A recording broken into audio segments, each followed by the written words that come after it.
Hi hello ನಮಸ್ಕಾರ ನನ್ನ ಸಾಯಿ ಭಕ್ತವೃಂದಕ್ಕೆ. ನಾವು ನಂಬಿದ ಗುರುಗಳ ಆಶೀರ್ವಾದ ನಮ್ಮ ಭಾಗಕ್ಕೆ ಇದ್ದರೆ ಸಂಸಾರ ಸಾಗರವನ್ನು ಸುಖವಾಗಿ ಈಜಿ ದಡವನ್ನು ಮುಟ್ಟಿಸಬಲ್ಲೆವು. ಪರಮಾತ್ಮನಲ್ಲಿ ನಮ್ಮ ಮನಸ್ಸು ಮಿಳಿತವಾದಾಗ ಪ್ರಾಪಂಚಿಕ ವಿಷಯದಲ್ಲಿ ಆಸಕ್ತಿ ತನಗೆ ತಾನೇ ಕಡಿಮೆಯಾಗುತ್ತದೆ. ನಿಶ್ಚಲ ಚಿತ್ತದಿಂದ ಅದನ್ನು ಸ್ಮರಿಸಿದಾಗ ಮನಸ್ಸಿಗೆ ಹಿತವಾಗುತ್ತದೆ. ಸರ್ವಜ್ಞರೂ ಸರ್ವವ್ಯಾಪಿಯೂ ಆದ ಬಾಬಾ ವಿಸ್ಮಯಕರವಾಗಿ ಕಾಣಿಸಿಕೊಂಡವರು. ಸಮಾಧಿಯಾಗಿರುವುದು ಎಷ್ಟು ಸತ್ಯವೋ ಅಷ್ಟೇ ಸತ್ಯ ಅವರು ಇಂದಿಗೂ ಭಕ್ತರಿಗೆ ಅನುಗ್ರಹ ನೀಡುತ್ತಿರುವುದು. ಪೂರ್ವ ಪುಣ್ಯದಿಂದ ಇಂದು ನನಗೆ ಅನುಭವಾಮೃತವನ್ನು ತಮ್ಮೆಲ್ಲರಿಗೂ ಹೇಳುವ ಯೋಗ ತಂದುಕೊಟ್ಟಿದ್ದಾರೆ. ಜ್ಞಾನದ ಗಣಿಯಾದ ಅವರು ತಮ್ಮ ದರ್ಶನವನ್ನು ಅನುಭವವನ್ನು ತೋರಿಸಿಕೊಟ್ಟು ಭಕ್ತರ ಪಾಪ ಕರ್ಮಗಳನ್ನು ನಾಶ ಹೊಂದಿ ಪುನೀತರಾಗುವಂತೆ ಮಾಡುತ್ತಾರೆ. ಅವರಿಂದ ಪಡೆದ ಲಾಭ ಅನೇಕ ರೋಗವನ್ನು ಯಾವ ವೈದ್ಯರಿಂದಲೂ ವಾಸಿ ಮಾಡಲಾಗದೆ ಇರುವಂತಹುದನ್ನು ಉದಿ ಒಂದರಿಂದಲೇ ರೋಗಮುಕ್ತರಾಗುವಂತಾಗಿದೆ. ಅಂಧರಿಗೆ ಕಣ್ಣು ಕೊಟ್ಟರು. ನಡೆಯಲು ಸಾಧ್ಯವಾಗದೆ ಕಷ್ಟಪಡುತ್ತಿದ್ದವರಿಗೆ ಉದಿಯಿಂದ ವಾಸಿಯಾಗಿ ನಡೆಯಲು ಸಾಧ್ಯವಾಯಿತು. ಮದುವೆಯಾಗದೆ ಉಳಿದವರಿಗೆ, ಮಕ್ಕಳಾಗದೆ ಇರುವವರಿಗೆ, ಸಂಸಾರ ಕಷ್ಟಗಳಿಗೆ ಸಿಕ್ಕಿ ತೊಳ್ಳಾಡುತ್ತಿರುವವರಿಗೆ ಕೇಳಿದ ವರವನ್ನು ನೀಡುವ ಕಲ್ಪವೃಕ್ಷವಾದರು. ಇಂಥ ವೈಶಿಷ್ಟ್ಯತೆಯನ್ನು ಹೊಂದಿರುವ ಬಾಬಾರನ್ನು ಸೇವೆ ಮಾಡುವ ಯೋಗ ದೊರಕಬೇಕಾದರೆ ಭಾಗ್ಯವಂತರಾಗಿರಬೇಕು. ಇಬ್ಬರ ಮಕ್ಕಳ ತಾಯಿಯಾದ ಮೇಲೆ ಗಂಡನನ್ನು ಕಳೆದುಕೊಂಡ ಪವಿತ್ರಳಿಗೆ ಬತ್ತಿದ ಅವಳ ಜೀವನಕ್ಕೆ ಮರು ಉತ್ಸಾಹ ತಂದವರು ಶ್ರೀ ಶಿರಡಿ ಬಾಬಾ. ಅಂಧರಿಗೆ ಕಣ್ಣು ಕೊಟ್ಟರು. ನಡೆಯಲು ಸಾಧ್ಯವಾಗದೆ ಕಷ್ಟಪಡುತ್ತಿದ್ದವರಿಗೆ ಉದಿಯಿಂದ ವಾಸಿಯಾಗಿ ನಡೆಯಲು ಸಾಧ್ಯವಾಯಿತು. ಮದುವೆಯಾಗದೆ ಉಳಿದವರಿಗೆ, ಮಕ್ಕಳಾಗದೆ ಇರುವವರಿಗೆ, ಸಂಸಾರದ ಕಷ್ಟಗಳಿಗೆ ಸಿಕ್ಕಿ ತೊಳಲಾಡುತ್ತಿರುವವರಿಗೆ ಕೇಳಿದ ವರವನ್ನು ನೀಡುವ ಕಲ್ಪವೃಕ್ಷವಾದರು. ಇಂಥ ವೈಶಿಷ್ಟ್ಯತೆಯನ್ನು ಹೊಂದಿರುವ ಬಾಬಾರವರನ್ನು ಸೇವೆ ಮಾಡುವ ಯೋಗ ದೊರಕಬೇಕಾದರೆ ಭಾಗ್ಯವಂತರಾಗಿರಬೇಕು. ಇಬ್ಬರ ಮಕ್ಕಳ ತಾಯಿಯಾದ ಮೇಲೆ ಗಂಡನನ್ನು ಕಳೆದುಕೊಂಡ ಪವಿತ್ರಳಿಗೆ ಬತ್ತಿದ ಅವಳ ಜೀವನಕ್ಕೆ ಮರುತ್ಸಾಹ ತಂದವರು ಶ್ರೀ ಶಿರಡಿ ಬಾಬಾರವರು. ಅವಳಲ್ಲಿದ್ದ ವಿದ್ಯೆ ಎಂಬ ಆಸ್ತಿಯನ್ನು ವಿದ್ಯಾರ್ಥಿಗಳಿಗೆ ಧಾರೆ ಎರೆದು ಜೀವನೋಪಾಯವನ್ನು ಸಾಗಿಸಿದಳು. ಇವತ್ತು ಮಕ್ಕಳು ದೊಡ್ಡವರಾಗಿ ವೃತ್ತಿಯಲ್ಲಿದ್ದಾರೆ. ಮಗಳಿಗೆ ಅಳಿದ ತಂದೆ ಬಾಬಾನ ರೂಪದಲ್ಲಿ ತಮಗೆ ದೊರಕಿದ್ದಾರೆಂದು ಪ್ರೀತಿ, ಭಕ್ತಿ, ಗೌರವದಿಂದ ಕಾಣುತ್ತಾಳೆ.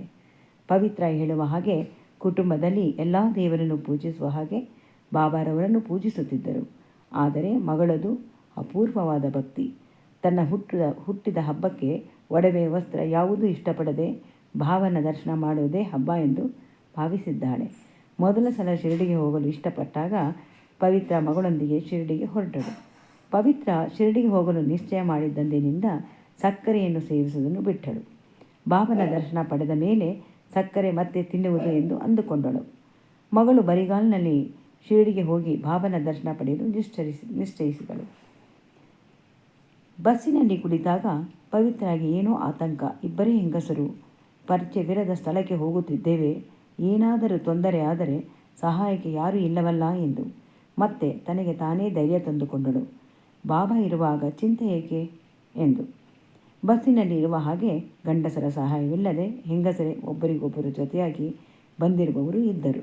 ಇದರಿಂದ ಆತಂಕ ಕಡಿಮೆಯಾಯಿತು. ಬಸ್ಸು ಶಿರಡಿ ತಲುಪಿ ಒಂದು ವಸತಿ ಗೃಹದ ಮುಂದೆ ನಿಂತಿತಂತೆ. ಕೋಣೆಯನ್ನು ಪಡೆಯಲು ತಾಯಿ ಮಗಳಿಬ್ಬರು ಒಳಗೆ ಹೋದಾಗ ಎರಡು ಹಸ್ತವನ್ನು ಚಾಚಿ ಸ್ವಾಗತಿಸುತ್ತಿರುವಂತೆ ಇದ್ದ ಭಾವಚಿತ್ರ ಎದುರಿಗೆ ಹಾಕಿದರಂತೆ.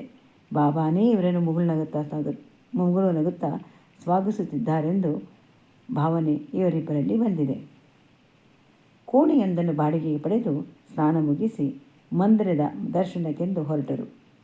ಇಳಿದುಕೊಂಡಿದ್ದ ವಸತಿ ಗೃಹದಲ್ಲಿ ಮಂದಿರಕ್ಕೆ ಭಕ್ತಾದಿಗಳನ್ನು ಕರೆದುಕೊಂಡು ಹೋಗಲು ಬಿಡಲು ಟ್ಯಾಕ್ಸಿ ವ್ಯವಸ್ಥೆ ಇತ್ತು. ಮಂದಿರ ಎಲ್ಲಿದೆ ಎಂದು ಹುಡುಕಿಕೊಂಡು ಹೋಗುವ ಅವಶ್ಯಕತೆ ಇರಲಿಲ್ಲ. ಇಬ್ಬರು ಮಂದಿರದ ಬಳಿ ಹೋಗಿ ದರ್ಶನಕ್ಕಾಗಿ ನಿಂತಿದ್ದ ಸರತಿ ಸಾಲಿನಲ್ಲಿ ನಿಂತರು. ಅದೇ ವೇಳೆಗೆ ಅಲ್ಲಿಗೆ ಒಬ್ಬ ಪುಟ್ಟ ಬಾಲಕ, ಸುಮಾರು 12-13 ವರ್ಷ ವಯಸ್ಸಿನವರಿರ್ಬೋದು, ಇವರಿಬ್ಬರ ಬಳಿ ಬಂದು ಹಿಂದಿಯಲ್ಲಿ ಹೇಳಿದಂತೆ, ಅಮ್ಮ, ನಿಮಗೆ ನಾನು ಇಲ್ಲಿರುವ ಎಲ್ಲ ಸ್ಥಳಗಳನ್ನು ತೋರಿಸುತ್ತೇನೆ ಎಂದು. ಇಬ್ಬರಿಗೂ ಅದೇ ಬೇಕಾಗಿತ್ತು. ಶಿರಡಿಯಲ್ಲಿ ನೋಡಬೇಕಾದ ಸ್ಥಳ ಯಾವುದು, ಎಲ್ಲಿದೆ ಎಂದು ತಿಳಿದಿರಲಿಲ್ಲ. ಒಪ್ಪಿಗೆ ನೀಡಿದರು. ದರ್ಶನ ಪಡೆದು ಹೊರಗೆ ಬಂದಾಗ ಆ ಹುಡುಗ ಎಲ್ಲಿಂದಲೋ ಬೊಗಸೆ ತುಂಬ ಕೇಸರಿಬಾತ್ ಪ್ರಸಾದವನ್ನು ತಂದು ಕೊಟ್ಟಿದ್ದಾನೆ. ಬಹಳ ದಿನಗಳಿಂದ ಸಕ್ಕರೆ ತಿನ್ನದೇ ಇದ್ದ ಪವಿತ್ರಾಗೆ ಬಾಬಾನೇ ಪ್ರಸಾದವನ್ನು ಕೊಟ್ಟು ತಿನ್ನಲು ಕೊಟ್ಟಂತೆ ಅನ್ನಿಸಿದೆ. ನಂತರ ಆ ಪುಟ್ಟ ಬಾಲಕ ಇವರಿಗೆ ಬಯಸಿದಷ್ಟು ಉದಿಯನ್ನು ತಂದುಕೊಟ್ಟಿದ್ದಾನೆ. ಪವಿತ್ರ ಮತ್ತು ಅವರ ಮಗಳು ಇಬ್ಬರು ಆ ಪುಟ್ಟ ಬಾಲಕನ ಜೊತೆ ಮಾಡಿಕೊಂಡು ನೋಡಬೇಕಾದ ಸ್ಥಳವನ್ನು ನೋಡಿಕೊಂಡು ವಸತಿ ಗೃಹಕ್ಕೆ ಹಿಂತಿರುಗಿದ್ದಾರೆ. ಸಹಾಯ ಮಾಡಿದ ಬಾಲಕನಿಗೆ ಹೊಟ್ಟೆ ತುಂಬ ತಿನ್ನಿಸಿ ಹೊಸ ಬಟ್ಟೆಯನ್ನು ಕೊಡಿಸಿದ್ದಾರೆ. ಅಷ್ಟು ಹೊತ್ತಿಗೆ ಬೆಳಕು ಕರಗಿ ಕತ್ತಲು ತುಂಬಿದೆ. ಮರುದಿನ ಬೆಳಗ್ಗೆ ಮತ್ತೆ 6 ಗಂಟೆಗೆ ತಾವು ಎಳೆದುಕೊಂಡಿದ್ದ ವಸತಿ ಗೃಹಕ್ಕೆ ಬರಲು ಹೇಳಿದ್ದಾರೆ. ಅದರಂತೆ ಹೇಳಿದ ಸಮಯಕ್ಕೆ ಬಂದು ನಿಮಿಷವೂ ತಡೆ ಮಾಡದೆ ಕೋಣೆಯ ಬಳಿ ಬಂದಿದ್ದಾನೆ. ಪುನಃ ಅವನನ್ನು ಜೊತೆ ಮಾಡಿಕೊಂಡು ಶನಿ ಸಿಂಗಾಪುರಕ್ಕೆ ಹೋಗಿ ಬಂದಿದ್ದಾರೆ. ಶಿರಡಿಯಲ್ಲಿ ಇರುವ ತನಕ ಜೊತೆಯಾಗಿ ನಿಂತು ಸಹಕರಿಸಿದ ಹುಡುಗನನ್ನು ಮನೆ ಎಲ್ಲಿ ಎಂದು ಪವಿತ್ರ ಕೇಳಿದರಂತೆ. ಇಲ್ಲೇ ಶಿರಡಿಯಲ್ಲಿ ಎಂದು ಉತ್ತರಿಸಿದ್ದಾನೆ. ಆ ಸಮಯದಲ್ಲಿ ಅವರಿಗೆ ಏನೂ ಅನ್ನಿಸದೆ ಹೋದರೂ ನಂತರ ಅನ್ನಿಸಿದೆ, ತಮ್ಮೊಂದಿಗೆ ಇದ್ದ ಹುಡುಗ ಬೇರೆ ಯಾರೂ ಅಲ್ಲ, ಬಾಬಾರವರೇ ಇರಬೇಕು ಎಂದು. ಏಕೆಂದರೆ ಇವರು ದರ್ಶನಕ್ಕೆ ನಿಂತಿದ್ದ ಅನೇಕ ಜನರೊಡನೆ ಇವರಿಬ್ಬರೂ ಕೂಡ ನಿಂತಿದ್ದರು. ಯಾರನ್ನೂ ಕೇಳದೆ ಇವರಿಗೆ ಮಾತ್ರ ಸಹಾಯ ಮಾಡಲು ಬಂದ. ಬೊಗಸೆ ತುಂಬ ಪ್ರಸಾದ ತಂದು ತಿನ್ನಲು ಕೊಟ್ಟು ತಾನಾಗಿ ಯಾವ ರೀತಿ ಫಲಾಪೇಕ್ಷೆಯೂ ಇಲ್ಲದೆ ಇವರಿಗೆ ಕಾವಲಾಗಿ ಮತ್ತು ಮಾರ್ಗದರ್ಶಕನಾಗಿ ಬಂದಿರಬೇಕಾದರೆ ಬಾಬನ ಕೃಪೆಯಿಂದಲೇ ಎಂದು ಭಾವಿಸಬೇಕಾಗಿದೆ. ಪವಿತ್ರಾಗೆ ಬಾಬನ ಅನುಗ್ರಹ ಸಂಪೂರ್ಣವಾಗಿ ಇದೆ. ಬಾಬಾನೇ ನನ್ನ ಆರಾಧ್ಯ ದೈವ ಎಂದು ಭಾವಿಸಿರುವ ಅವಳು ಸದಾ ಬಾಬನ ಸ್ಮರಣೆಯಲ್ಲಿ ನಿರತಳಾಗಿರುತ್ತಾಳೆ. ಬಾಬನ ಸೇವೆ ಮಾಡುವುದರಲ್ಲೇ ತನಗೆ ಆನಂದ ಎಂದು ಅಂದುಕೊಂಡಿರುವ ಪವಿತ್ರ ನಿತ್ಯ 4 ಗಂಟೆಗೆ ಎದ್ದು ಪ್ರಾತಃ ವಿಧಿಗಳನ್ನು ಮುಗಿಸಿ 6 ಗಂಟೆಗೆ ಮನೆಯ ಹತ್ತಿರವಿರುವ ಬಾಬನ ಮಂದಿರಕ್ಕೆ ಆರತಿ ಸಮಯಕ್ಕೆ ಸರಿಯಾಗಿ ಹೋಗಿರುತ್ತಾಳೆ. ವಿಶೇಷ ದಿನಗಳಲ್ಲಿ ಜನಸಂದಣಿ ಹೆಚ್ಚಾಗಿರುವುದರಿಂದ ಸೇವಾಕರ್ತರು ಬೇಕಾಗುತ್ತದೆ. ಬಾಬನ ಸೇವೆಗೆ ಟೊಂಕ ಕಟ್ಟಿ ನಿಲ್ಲುವ ಪವಿತ್ರ ಶ್ರದ್ಧೆಯಿಂದ ಸೇವೆ ಮಾಡುತ್ತಾಳೆ. ಇಂಥ ಒಂದು ಸಮಯದಲ್ಲಿ ಆಶ್ಚರ್ಯ ತರುವಂತಹ ಅನುಭವವೊಂದು ನಡೆದಿದೆ. ಅಂದು ಶಿವರಾತ್ರಿ, ವಿಶೇಷವಾದ ಪೂಜೆ. ಬಂದ ಭಕ್ತರಿಗೆ ವಿಭೂತಿ ಹಂಚುವ ಕಾರ್ಯದಲ್ಲಿ ನಿರತಳಾಗಿದ್ದಳು ಪವಿತ್ರ. ವಿಭೂತಿ ಪಾತ್ರೆಯಲ್ಲಿ ಉದಿ ಸ್ವಲ್ಪ ಮಾತ್ರ ಇತ್ತಂತೆ. ಆದರೆ ಭಕ್ತಾದಿಗಳು ಬೇಕಾದಷ್ಟು ಜನ ಇದ್ದುದರಿಂದ ಸಾಕಾಗುವುದಿಲ್ಲ ಎಂದು ಅಂದುಕೊಂಡಳಂತೆ. ಆದರೆ ಉದಿ ಹಿಡಿದ ಪಾತ್ರೆ ತೆಗೆದಷ್ಟು ಅದರಲ್ಲಿ ತುಂಬಿ ಬರುತ್ತಲೇ ಇತ್ತಂತೆ. ವಾಚಕರಿಗೆ ಇದು ಹೇಗೆ ಸಾಧ್ಯ ಎಂದು ಅನ್ನಿಸಬಹುದು. ಆದರೆ ಎಲ್ಲರಿಗಿಂತ ದೊಡ್ಡವನೆನಿಸಿ ನಮ್ಮನ್ನೆಲ್ಲ ಸಲಹುತ್ತಿರುವ ಪರಮಾತ್ಮ ಇರುವುದು ಎಲ್ಲರೂ ನಂಬುವಂತಹ ವಿಷಯ. ಆದರೆ ಅವನು ಯಾರ ಕಣ್ಣಿಗೂ ಗೋಚರಿಸುವುದಿಲ್ಲ. ಅನುಭವದ ಮೂಲಕ ತನ್ನ ಪರಿಚಯವನ್ನು ಮಾಡಿಕೊಡುತ್ತಾನೆ. ಇದನ್ನು ನಂಬಿದವರು ಇಂಥ ವಿಸ್ಮಯವನ್ನು ಏಕೆ ಒಪ್ಪಿಕೊಳ್ಳಬಾರದು? ಪವಿತ್ರಾಗೆ ಈ ರೀತಿಯ ಅನುಭವಗಳು ಬೇಕಾದಷ್ಟು ಆಗಿವೆ.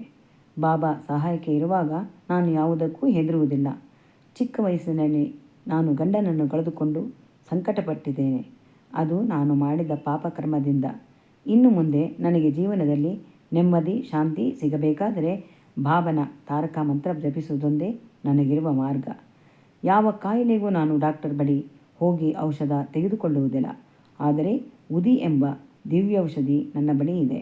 ಎಲ್ಲ ರೀತಿಯ ದೈಹಿಕ ಮತ್ತು ಮಾನಸಿಕವಾಗಿ ಉಂಟಾಗುವ ಕಾಯಿಲೆಗೆ ಉದಿ ರಾಮಬಾಣವಾಗುತ್ತದೆ. ಲೋಕನಾಥ ಕರ್ಮವನ್ನು ಧ್ವಂಸ ಮಾಡಿ ಬದುಕನ್ನು ಪಾವನಗೊಳಿಸುತ್ತಾನೆ. ಶ್ರೀ ಸಮರ್ಥ ಸದ್ಗುರು ಸಾಯಿನಾಥನೇ ನನಗೆ ತಂದೆ, ತಾಯಿ, ಭಾತೃ, ಮಿತ್ರ ಎಲ್ಲವೂ ಎಂದು ನಂಬಿದ್ದಾಳೆ. ಓಂ ಶ್ರೀ ಸಾಯಿ ಪ್ರಣಾಮ್.